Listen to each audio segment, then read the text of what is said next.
Alhamdulillah, salatu wassalamu ala rasulillah Sayyidina Maulana Muhammad ibni Abdillah. Asyhadu an la ilaha illallah wahdahu la syarikalah wa asyhadu anna Muhammadan abduhu wa rasuluh la nabiyya ba'da. Amma ba'd. Yang terhormat Bapak dosen Dr. Zainal Mutakin MA, seterusnya kepada teman-teman kelas 5B yang telah bersedia meluangkan waktunya untuk membuka video pembelajaran ini. Pada pertemuan kali ini, insya Allah kami dari kelompok 4 akan membahas sedikit atau mengupas sedikit tentang al-arabiyah baina akhwatiha as-samiyah.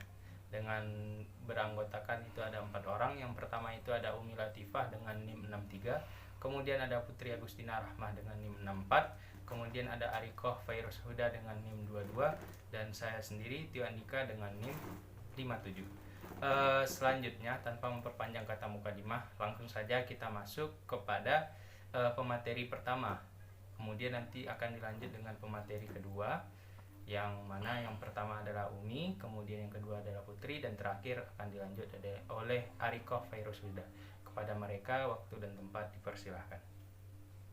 Bismillahirrahmanirrahim. Perkenalkan, saya Umi Latifah. Di sini saya akan menjelaskan tentang materi yang pertama, yaitu tinjauan tentang keluarga bahasa. Ada teori dalam pembagian bahasa di dunia. Yang paling terkenal adalah 2 teori. Teori yang pertama yang mengandalkan hubungan kekerabatan linguistik, dan teori yang mengandalkan kriteria evolusi dan kemajuan. Menurut teori pertama, dari setiap kelompok yang identik atau serupa dalam kata, struktur dan struktur, akan terbentuk kelompok yang mandiri. Para ilmuwan memperhatikan 2 kelompok penting. Salah satunya adalah Indo-Eropa, dan yang lainnya adalah kelompok Hamitik-Semitik. Kemudian beberapa sarjana modern datang dan menyerukan pembagian bahasa yang tersisa. Kemudian dibagi menjadi 19 spesies, sehingga keluarga bahasa manusia menjadi 21. Keluarga Indo-Eropa adalah bahasa yang paling luas dan mencakup berbagai bahasa, termasuk bahasa Arya dengan cabang India dan Irannya, bahasa Yunani, bahasa Italia, dan bahasa Jermanik, termasuk Inggris, Belanda, dan Jerman.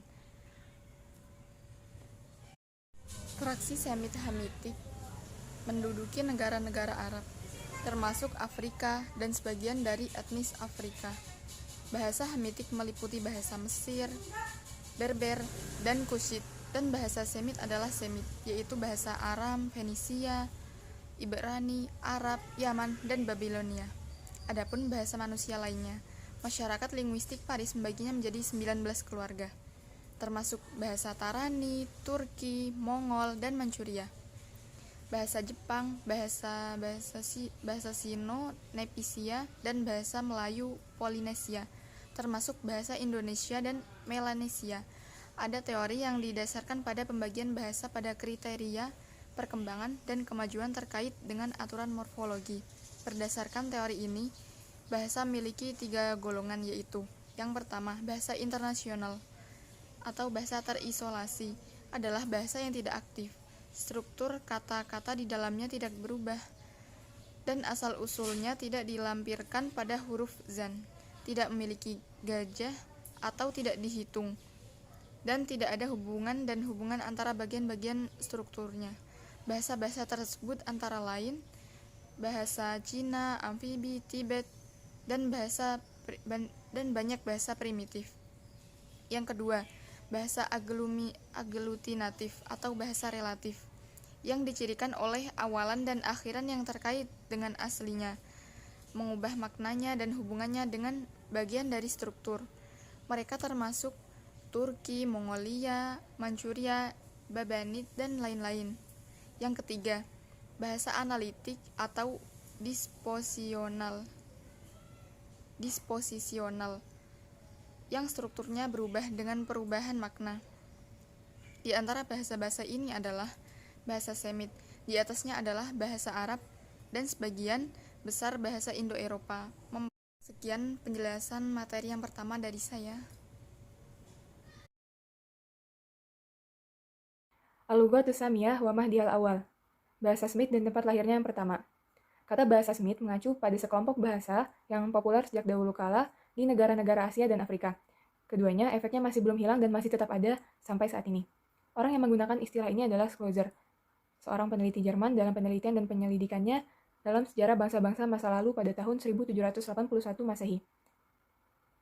Para sarjana saat ini menyebut bahasa Smith sebagai bangsa Aram, Fenisia, Ibrani, Arab, Yaman, Babilonia, Asyur, dan apa yang diturunkan dari bangsa-bangsa ini. Kata Smith sendiri tidak diciptakan sebagai sebuah penemuan karena sebenarnya berasal dari bahasa kitab Kejadian di mana disebutkan bahwa anak-anak Nuh adalah Sem, Ham, dan Yaqut, dan bahwa suku-suku dan bangsa-bangsa terbentuk dari garis keturunan mereka.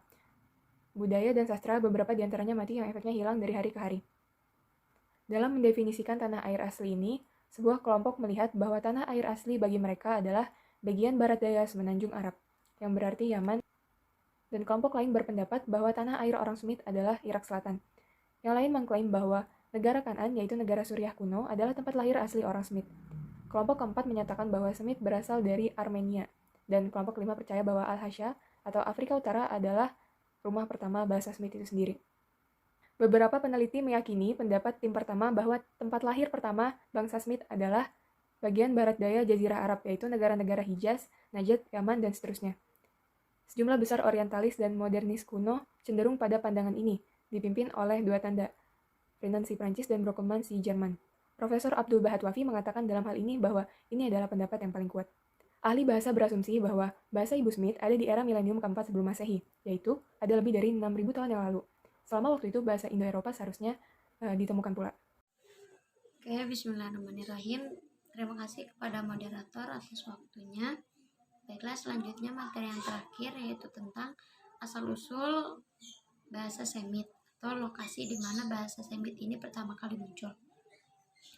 Tentu ada beberapa pendapat yang berpendapat tentang lokasi atau asal-usul bahasa Semit ini.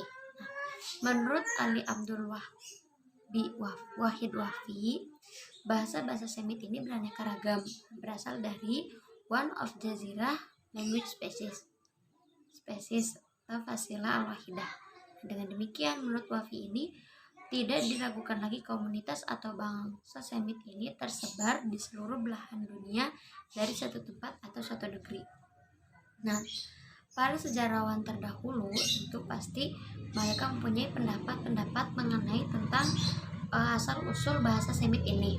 Nah, namun dirangkum dari beberapa pendapat tersebut ada 6 pendapat di mana asal-usul lokasi bahasa Semit ini pertama kali muncul. Pendapat yang pertama yaitu menyatakan bahwa komunitas Semit ini berasal dari negeri Habasyah. Nah, kemudian setelah dari negeri Habasyah ini, komunitas ini berimigrasi ke selatan Arab melalui jalan pintu Mandab. Dari Mandab inilah menyebar ke seantero Jazirah Arab. Selanjutnya pendapat yang kedua yaitu bahasa Semit ini berasal dari Afrika Utara. Dari situ lalu menyebar ke Asia, lalu ke seluruh dunia. Nah, pendapat yang ketiga yaitu bahasa Semit ini berasal dari negeri Armenia dekat Kurdistan. Lalu yang keempat, menurut Guidi, komunitas Semit ini berasal dari negeri selatan Irak.